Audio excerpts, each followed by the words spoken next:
O kaman chep karong kaldom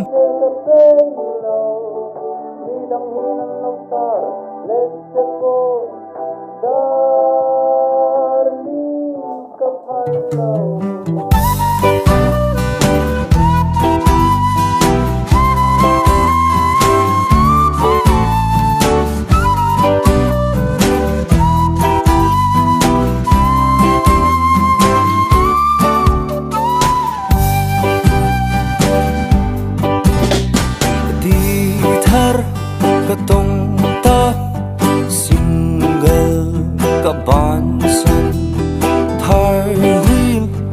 bohi kabansan ka plural siang emay kata ini chuan kata chau nila mi dang hera in drum take a bay low mi dang in a low star let te po darling kaphanlo garilu ngai tua na le swang tua na a boite itam deu lo mo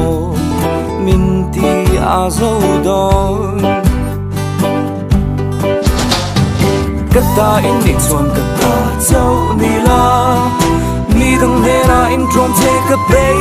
low mi dang in a low star let te po darling kaphanlo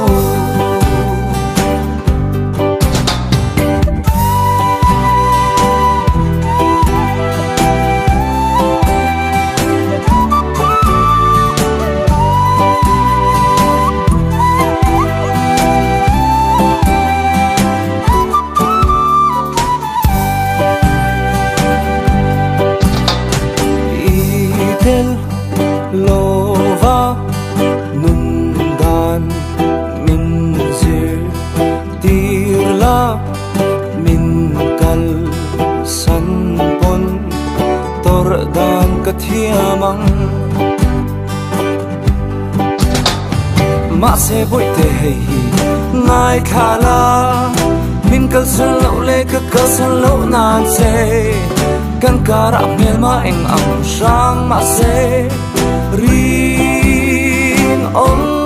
te in o kata in di chuan kata chau nila